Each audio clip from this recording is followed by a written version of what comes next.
Hi, it's Treva with In His Hands Ministries, and this is Let's Talk About It with Treva, and today we have a different topic than what we're normally talking about. Today we're going to talk about surviving the loss of a child. It doesn't necessarily mean to drug addiction, it means the loss of a child, period. And so we have Calvin and Ginger with us this morning, and we're going to talk to them, and we're going to hear their story, because I really want everybody to understand that it doesn't just affect the person, the drug addict. So for all of you that have that are in the middle of your addiction, I want you to understand what's happening to your family. It goes on and on and on. And for some of you that are watching are going to be because you've lost a child, or because you're struggling with their addiction or whatever. So hopefully this one will bless you. This YouTube video will bless you. And we're going to go ahead and get started. So hi guys, thank you so much for joining us today. Hi. We appreciate it. We know this is going to be a heart-wrenching YouTube video, but I'm really, really appreciative that you guys are bold enough to come on and tell your story, because I know it's hurtful to talk about. And so I want to say thank you first off before anything. Now, I want to talk to you a little bit. Your son's name was Calvin, yes, right? And he passed away. How long ago did he pass away? It will be 16 years this May. 16 years, okay. May 13, 2008. Okay, and y'all are on the road to recovery still. Yes. It's not a quick recovery, is it? No, it's every day. It's every day. It never leaves you. No. But have you found joy in the midst of all that? Yes, our grandchildren. In spite. I guess I should say not in the midst, but in spite of all that. The grandbabies, they bring the joy. There you go. So, well, I'd like to ask you a little bit. Your son's name was Calvin. Yes. Junior, or Little Calvin. We called him Little Calvin, I guess. Yes. At least last time Calvin I saw him, he was little. Yeah. Anyway, so can you tell us just a little bit about him, his personality, what he liked? What kind of a kid was Calvin? He was a sweet, sensitive, just a good, happy-go-lucky kid. You know, just a good kid. I never had any issues with him. He was not a behavioral problem. He was always happy until we got to a certain point in his life. Loved animals. Yeah. He was a good kid. He and Papa had he and his dad had a great relationship, and they did all kinds of things together every weekend. So he comes from a stable home. Right, Absolutely. right. Christian home. Oh, yeah, Absolutely. yeah. Raised in Faith-based. church. Absolutely. We went to church. Yeah, raised in church. You know, we didn't have any alcohol in the house. Didn't do any of that mess in front of the kids. Didn't have any of that. It was just a regular upbringing. Nothing unusual, you know. And then when did you notice something was changing in Calvin? After Calvin's dad passed away, because little Calvin was very close to his grandpa. And he didn't really have any closure with him when he passed away.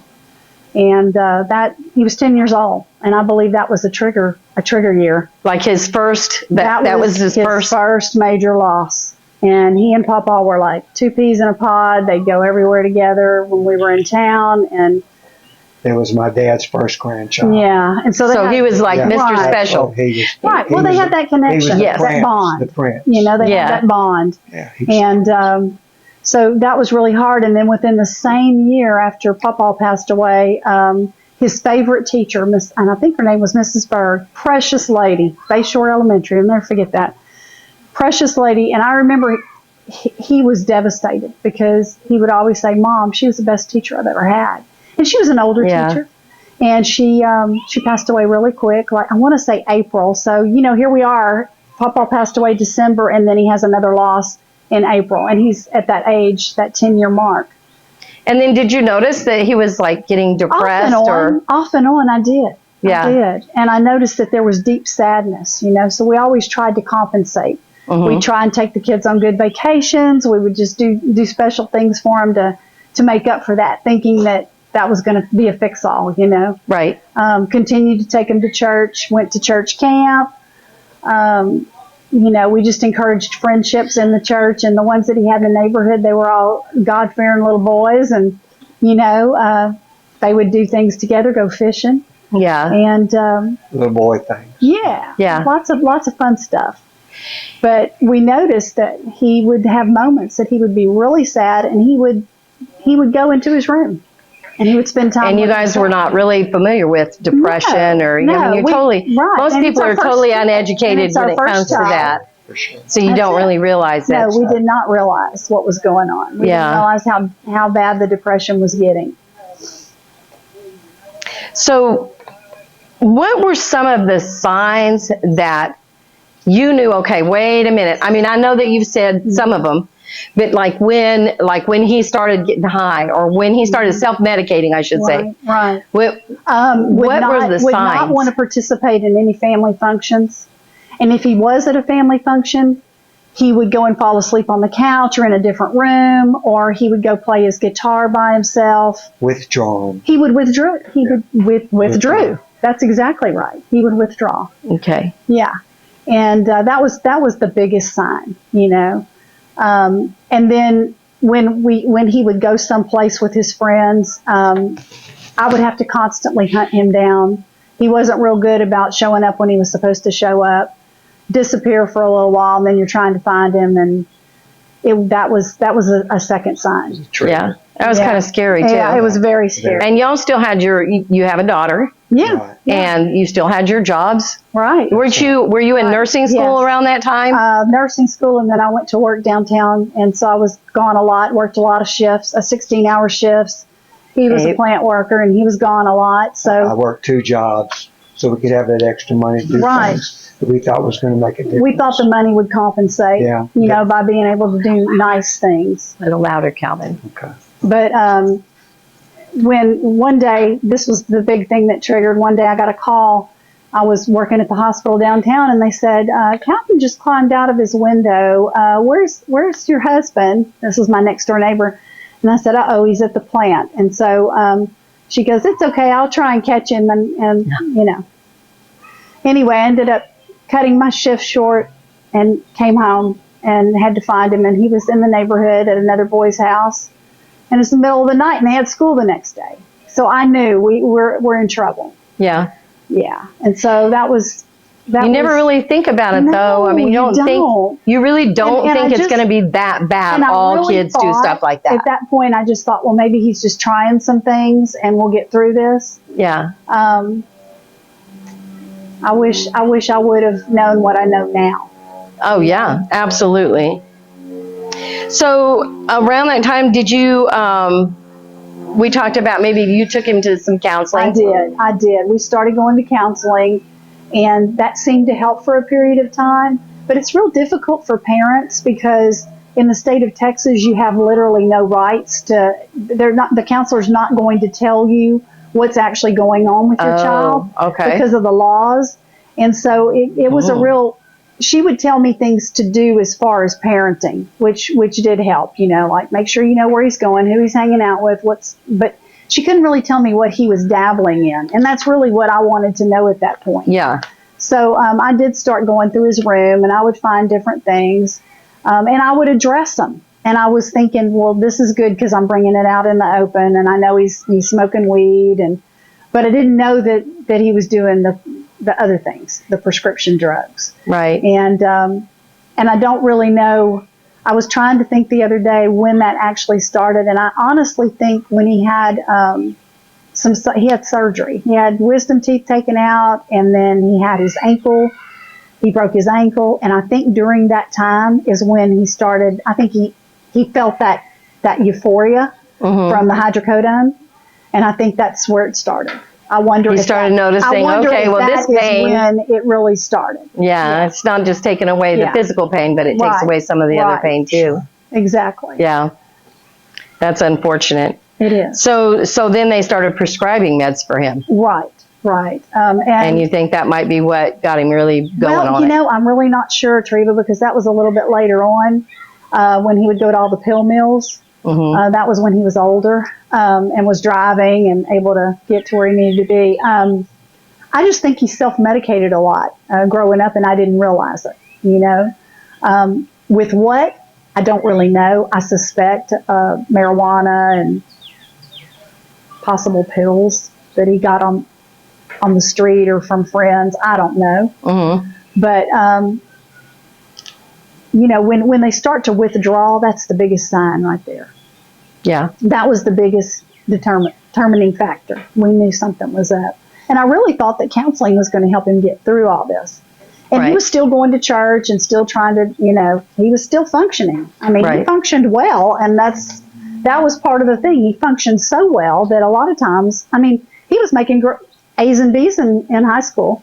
He was doing really well. I mean, we were, looking at colleges, and he knew it was weird because it's kind of like he functioned with it. That's the self-medicating was allowing him to function and to be successful in certain areas of his life, which Right. is strange, but that's how it was. I mean, he played he could play any instrument, and he didn't have to take lessons. He played by ear, Mm-hmm. and he was in the band, so he had all that behind him as well. But he could play instruments and just play songs like you wouldn't believe, and you're like, Super sharp, super talented. yeah. And so it just kind of blew our mind when we figured out how bad it was, Yeah. and Yeah. how deep the hole was, Right. and that came later. He had an incident at school where they found something in his car. He went to LaPorte High School, which is kind of a rough school, and if you were a little kid, you kind of got picked on, before he hit his growth spurt, and he had something in his car to protect him, and he got kicked off the tennis team, and that kind of Band and escalated that. Got put in an alternative school, and there was that really Yeah. kind of that kicked it into high gear, Yeah. because then it was like the bad boy thing. Then we Mhm. started noticing, okay, this is not good, Right. and hanging out with some kids, and sometimes they would take off and go places without telling mom, and he'd call me and he'd be in Galveston, and I was like, how did you get to Galveston? And that was real scary. And then when he graduated, the week after he graduated, I got a call from the Galveston jail, and I had to go pick him up. He and some guys were down there in Galveston, and apparently they ordered breakfast and didn't have enough money to pay for it. So instead of working that out, I don't know, they may have gotten smarty with the officer. I don't know what happened. But anyway, I had to go down there and pick him up, and that was a very weird time. Yeah. Because Calvin was out of town. I just tried to get through it as best I could, Right. trying to figure out what he needed at that Right. point. But so that was kind of like the beginning of it all. So he was pretty much self-medicating by the time he was 25. He had a lot of pressure. Absolutely. Oh, absolutely. Lots of pressure in Oh, his yeah. life. Oh yeah, lots of things happened in his life. And you said, I think we've talked about it before, that he overdosed more than once. Right. Can you tell us a little bit about that? Yeah, let's see. Goodness, that's a tough one. Okay. In 2007, his wife called. He got married. He got a girl pregnant, and they didn't get married. It was a kind of a toxic relationship. 2007, his wife called this was on a Sunday, and she said, Okay. Let's start back with less details and kind of go from there. Okay, you wanted to know how many times he overdosed? Right. Approximately 5. Okay.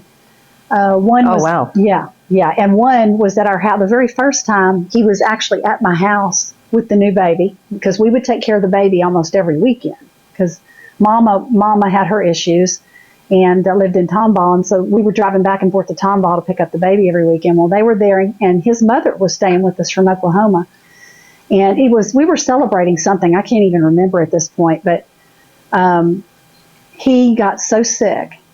He was taking pills, I'm assuming hydrocodone, and drinking peppermint schnapps. It must have been Holiday, and it was really bad. And his girlfriend at the time came and got us and said, he's in trouble. We need to get him to the hospital.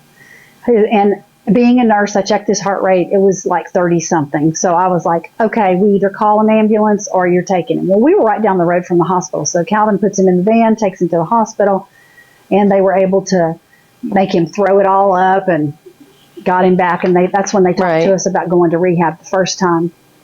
And he, at that point, he was having trouble admitting he had a problem. we took him to a rehab, and we're trying to get him enrolled into a rehab program.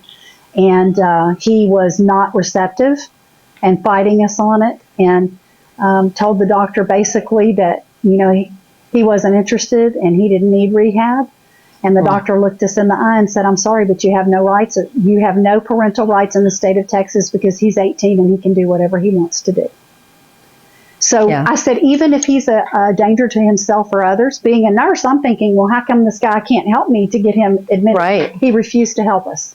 So there we go. So Calvin's walking out the door on 1960, and we're just trying to get him back in the car and get him home. And so that was our first issue where we knew, oh dear, this is not going to be easy. Right. And then it just kind of went downhill from there. But he tried to function. He got a really good job. He was working, and one night the boss called me and said, "I just want to let you know he's in the ER. He passed out." What happened was he was boxing and he totally passed out. And they brought him to the ER, and I'm not sure what they did because they wouldn't give me any information because of his age again. Mm-hmm. And they were able to bring him to, and he actually came home at some point after that. And we were telling him, "Honey, you got to go somewhere. We got to get you somewhere or you're not going to stay alive." And he would just continue to say, "Oh, I can do this. I can do this." Well, then it was his birthday, his 26th birthday, the night before. The wife called. 2007. Yeah, she called and she said, "He's really breathing funny." So she puts the phone up to my ear and I said, "Call 911 right now. We're on our way." And so we got there. When we got there, they were putting him in the ambulance. And what had happened is he had a seizure and aspirated. And he was having major respiratory distress, and they were trying to keep him breathing. And they took him to the first hospital, and the first hospital denied him because of insurance. So they had to go to the second hospital. By that time, he was in the ICU, and they were putting a ventilator on him, and it was horrible. He had to have a ventilator in order to breathe at that point, and that's when he flatlined twice. And then that was not even when he passed. No, that's not when he passed. They pulled him out of that they pulled him again. out of that. Right. And he had, that was real serious, and we didn't think he was going to make it out of that one. Mm-hmm. Thank God. We had a lot of praying people, and they just came and just helped us so much. We prayed over him. It was 3 days. It was Calvin. It was just horrendous. In fact, I can't even remember the whole thing. It was that traumatic, and Right. I had PTSD. Both of us had PTSD. We I'm still sure. do to this I'm day. sure. Anytime we walk into an ICU, but that was a real tough thing because we had to make some decisions when we were in there for experimental medications because they didn't think he was going to make it. She said his lungs were burned aspirated up. And his lungs were burned up. She said there was one thing they could do, give him a medication called Zygris. It was an experimental medication. Yeah. So she gave him that. Everybody came in. We prayed at the bed.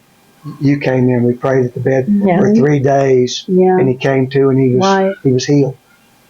Yeah, it was. It took a little while to get him up and running and healing, but he was able to get off the ventilator, and we just saw the hand of God in that totally. Absolutely. Yeah, because he had been running high fever like 104, and it was just crazy. And all of a sudden, the fever went. Everything started to subside, and he even had a PICC line coming out of his neck when he came home with us. Mm. Yeah, so it was a process.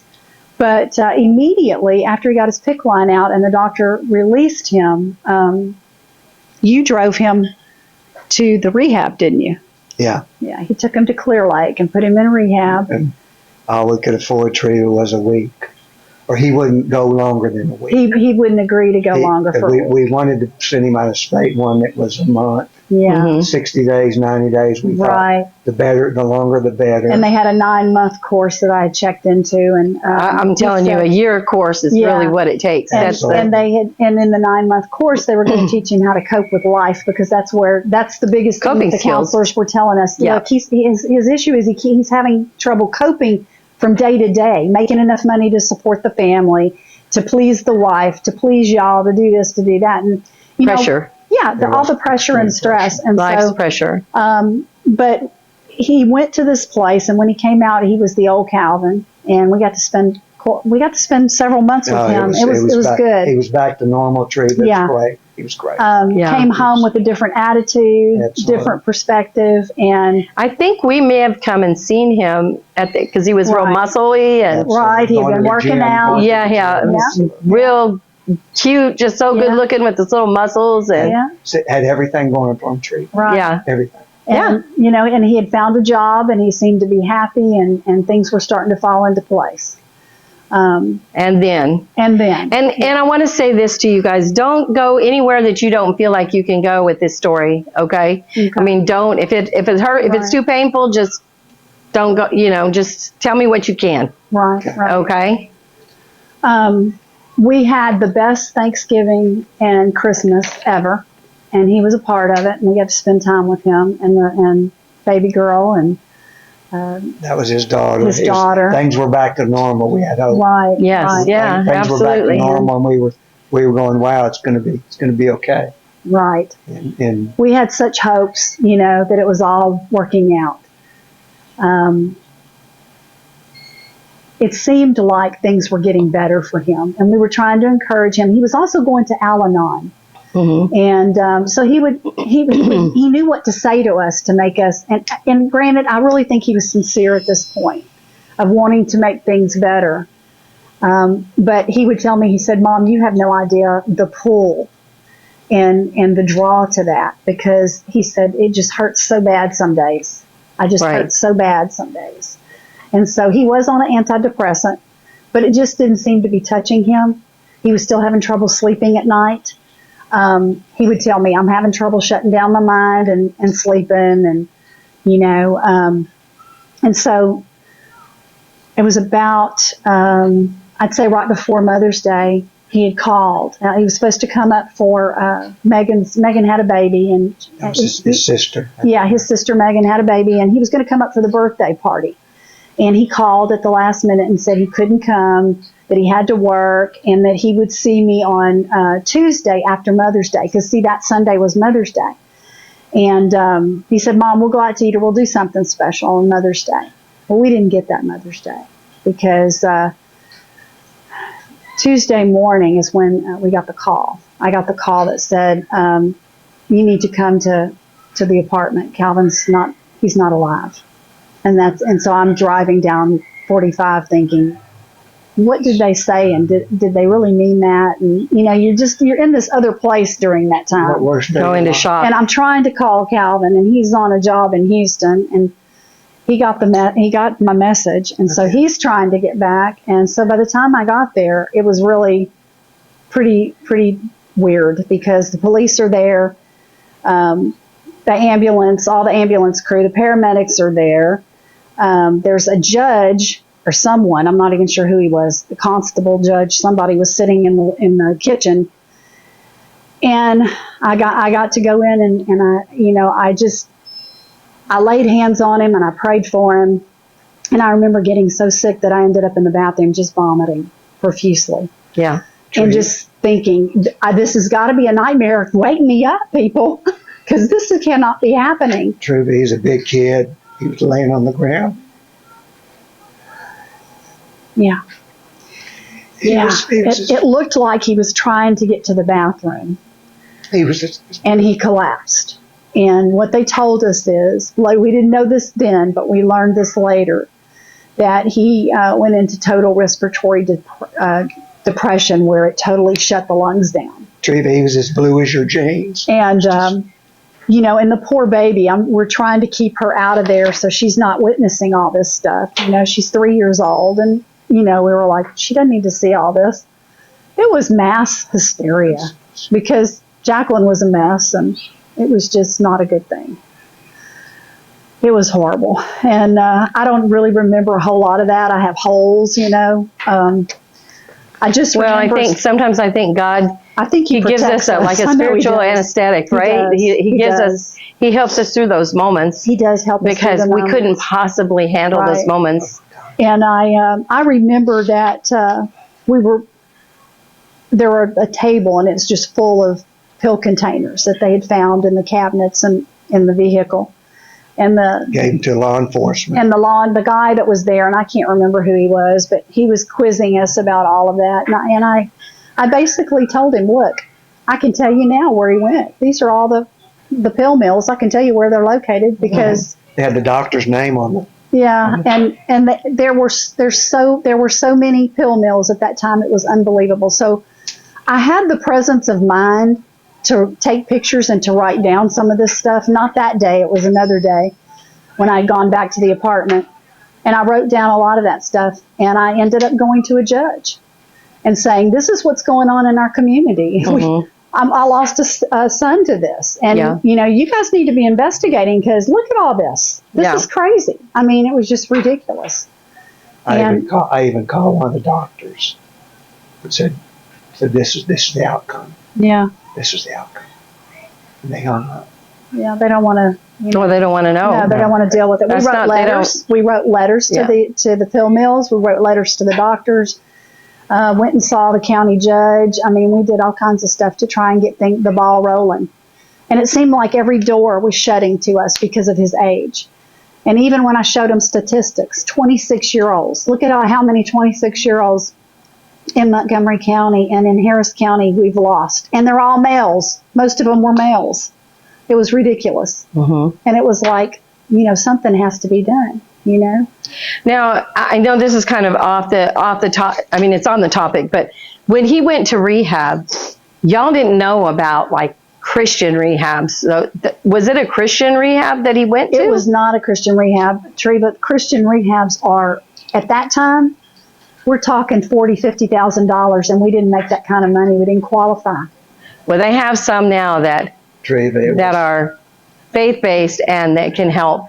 God gave us those months with him because during that time, he was able to get closer to the Lord. Right. And he was a Christian. He loved Jesus. And he would tell you in a heartbeat, right from wrong. And, when he asked the Lord into his heart. And it allowed us that time to spend with him and to pray with him and to share scripture. See, God gave you some extra time. Yeah, God gave us extra time. It was straight from God. So, Treva, I carry this coin with me. I figured in my mind I got to make some sense of that. Yeah, right. Because you can't make sense of it. This is probably the last thing he held, and I've had every day in my pocket. Yeah. And that's a way of grieving. Right. Absolutely. That loss. It has a serenity prayer on it, and I say that every morning. Right. Every morning I say that. Right. That's good, Galvin. So, how did let's go jump over to the flip side of this because we know that it is devastating. Yes. And I want to point out to the people that are listening, it's not just the drugs. People dying due to drugs. Yeah.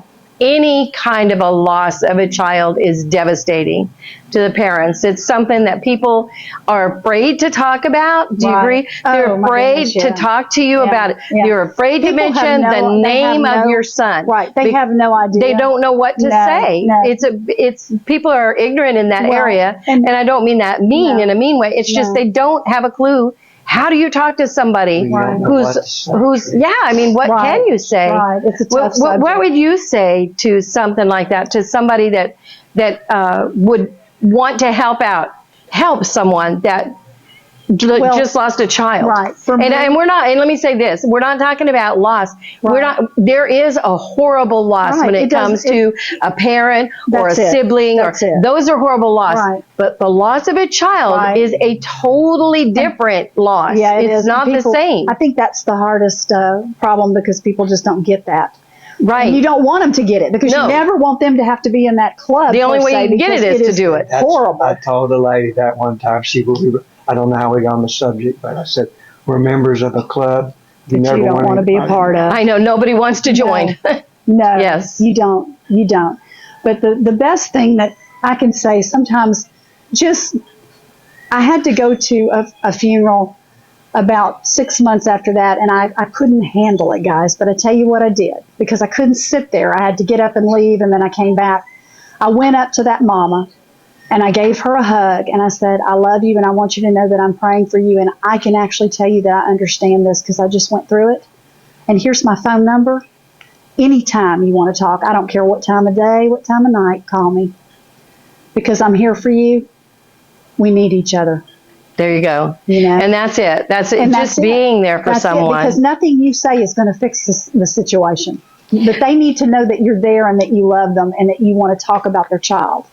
And there's tons of struggles. Yes. And I want to bring up those struggles.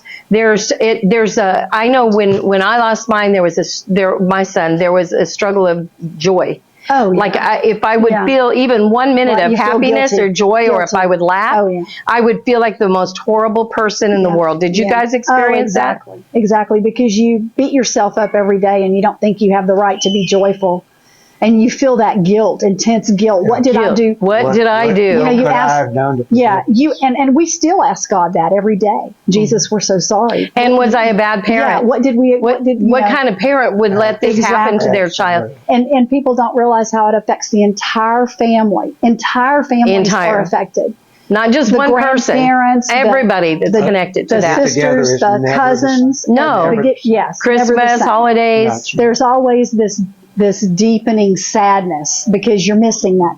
You're missing Right. your son. You're missing your You know daughter. what, Tree? We got it very well. Yeah. Yeah. But that's Jesus. That's knowing Jesus and our eventually, relationship. don't you think eventually, because it's been years now, Yeah, it's been 16. eventually you can laugh now Oh, and absolutely. not feel guilty. Right. No, absolutely. God has pulled you out of that. And that's it. And you've He does. overcome You do. what kind of parent. Now, I'm not saying you never, but eventually you do overcome that. What kind of parent am I? Right. Sure. You know, sure. you start to see, wait a minute, you know, I Right. did the best that Yeah, I you did the best could that you could at that with time. what you That's know. right. That's I mean, right. you know, Tree, we worked extra jobs to have the money to do things on Right. special vacations. We always took a good vacation every year. We did those. We did things we thought we were Yeah, doing every right. summer. you were Florida. doing what you were supposed to do, and you might have been, you know. Right. Now, I know that statistics say that 75% of marriages Oh yeah. split up. Oh yeah, that's hard. And I know that That's it's hard. because I read one time that it's like two people with broken legs trying to take care of Exactly. each other. That's exactly right. Can you expand on that? What did Oh, y'all my go through? goodness. And not lengthy, but just what did y'all go through in that? Hell. It's hell. But I'm just but going to you be know what? honest. You know And what? it's because you look at each other and you start to blame each other and say, well, you didn't do this or you didn't do that. And then you have to ask the Lord for forgiveness and direction. And then you realize, no, you did it right. You did everything you were supposed to do. I don't ever remember us blaming each other. Well, I think we It was did. tough. I think we did at certain times, honey, because we Without confronting and saying, if you wouldn't have done weren't this, ugly he to wouldn't have each been other. here. Right, Absolutely. right. But in your mind, But you in would have your thought, mind, yeah. Sure. You think those things. Sure. Why didn't you see that, or why didn't Right, you? exactly. You know, And I was working. where were you? Well, or, Right. I was working two jobs, so it was Right. kind of like I threw the burden on Ginger, and it wasn't right. I should have been more involved in that situation, but I was trying to do what I thought was right to provide from the family, Right. so she wouldn't have to work as hard. So it was a But coping with the marriage thing, there's been many years have gone by, and we've kind of just learned how to get by but neither one of us believe in divorce. And so it was like, we have to love each other, because what would little Calvin want? He would want Yeah. us to be in this together Absolutely. for these grandkids, and he would want us to be happy. Well, also there was something that you said when I talked to you before about y'all have learned to pray together. yes. And I think that's just I recent. really want to bring that out, Right, because right. if you to the Right. people listening, if you are going through this Right. and you have a spouse, Oh my goodness. it's Yes. very important It to is so pray important. together and to lean on one It another is. in these and that horrible took us times. years to get to this point. Yeah. it really It did, Tree. because It we really lived did. separate lives. 'Cause He lived on one side of the house, I lived on the other, and we just communicated. We That were was it. upset. We were upset. Yeah, I mean, we just couldn't function. Yeah. But now we've come full circle to realize that these grandkids, they need us strong, and we need to be together. And, you know, what would little Cal want? He'd want us to be together. And we know that Jesus kept us together for a reason. Yes, he for did. a purpose. Yep. And So I'm going to ask you, what would you? Okay, so like right now, if there was someone, if you were speaking to someone on drugs, yeah, say someone just like your son, and they're watching, what would you say to them? I would tell them to go to their Look in the camera and say it to them. Just say it to them. sweetheart. You have no idea what that can do to a family. It just totally, completely destroys the family. It destroys your loved ones. It affects everybody, your friends. Everyone is touched. All I'm going to say is that go get some help. Go talk to somebody and get some help, because life is so much better without the drug. It's hard. It is. It's horrible. And you know what? You could be such a blessing to so many other people. You've just got to go and get the help, because I know it. I know the pull. It's a horrible pull. Absolutely. But you got to realize Satan is busy. devising that pull. It's busy. And you've got to call on Jesus, honey, and you've got to find somebody that's going to listen to you, and you've got to get some help. And it means changing your whole friendship, your whole ring of friends. Everything has to change. You gotta ask. Get rid of the phone. Get rid of the phone numbers. Get rid of your friends. Ask for help. Anybody that's using, because guess what? They'll pull you down quicker than Dallas. They will. And the end result That's it. won't be good. It's not. No, it wasn't it's- good for us. It's not. End result is where we are right now. If you want to have a life and have a good life, live and be a blessing to others. Absolutely. Get some help. Absolutely. Give up the old stuff and get some help. And it might take getting on some other path. I don't know what to tell you, except that I know that Jesus is the answer. And I know that there's somebody out there that's going to help you and open up the door for your healing. Now, okay, now I'd like for you to talk to a parent or parents that have lost a child. What would you say to them? First, I would tell you that I'm sorry for your hurt, because I know that pain, and there's nothing like it, and it's horrible. And we love you. And we pray for all the parents that have lost children. Absolutely. Because we know the feeling. The heartache. And it's something that never goes away. It's a void, and you have to get to a point in your life where you can deal with it and function in life, and you have to take your eyes off of yourself and look at others, what they're going through, and that's the only thing that has helped me. I have to always say, now refocus. If I can help somebody else out, that's if I can it. say some comforting word, That's right. it would make a difference. And you have to go talk to somebody, honey. You got to find somebody to talk to. And start with your minister. Start with your church and find out if they have any groups that you can get connected with to help you. Because you need good people that are going to understand how you're feeling when it rolls around to anniversary times, because that's the toughest time. Birthday time. Those are tough. And And holidays, the thing yeah. is, you want people to talk about your child. Absolutely. We And want people to we talk do. about our We do. It Calvin. makes us We don't happy. ever want to forget Makes us it. happy. And Sure does. so that's it. Finding some friends that'll talk to you about your child and that can handle talking about your child. And we'll talk about certain things that happened. I remember when Treva lost Gordon, I used to tell her what a blessing he was when he'd come spend time with us at our home, and just all the sweet things that I remembered about him. That's the thing. Well, you're going to have to find some friends that will help you through this. I didn't know what kind of pain y'all were in. No, until- we had no clue. I just didn't know. No, but we had good friends praying. That's That it. got us That's through it, it. for You sure. have got to surround yourself with some mighty prayer warriors, because the And- Word of God is the only thing that gets us through this. Absolutely. And let That's it. me add this too. In His Hands Ministry, that's what we're all about. We are all about ministering to people who are in addiction. We're all about ministering to people who have lost their children. Right. We're all about that, and we will have some information, a link below, and there'll be some Oh, good. information on how to Good. get in touch with us. How to get connected. And then if we can't help you, we will connect you to someone who can. Right. So remember that, and be sure and look for our phone number, our website, all that. That's going to be there. Also, one of the very last things I want to ask you, is there, and we'll make it real simple, is there hope? Oh, yes. Is there hope after you Absolutely. lose your Treva, child? Without hope, Absolutely. you're gone without hope. Yes, there's That's hope. all. Yeah, Definitely. absolutely. Yes, Absolutely. major hope. So we're and we get to see little Calvin every time we and see his children, his children. and his children, And It's it's just so funny because they have a lot of his characteristics the and his mannerisms. and stuff, and that makes you think about it Yeah, and smile. And yeah. It's Yeah. tough to smile, but Yeah. hey, you got to take the good Right. things.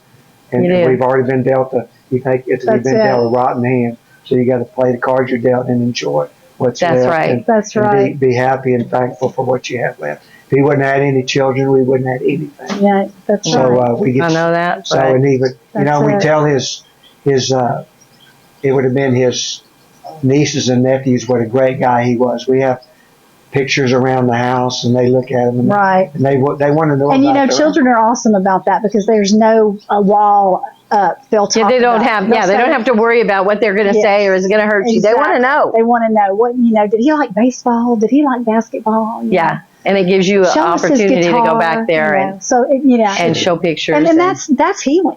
That's yes, healing. it is. It is. And really, I would tell that to anybody that's lost a child, even if they don't have any grandchildren. The healing part of this all is talking about the child you've lost. That's a big deal, and that's the one thing nobody wants Getting to do. together and looking through pictures and saying, Yep. "Oh, let me tell you what he Yep. did on this day." You know. Yep. Yeah.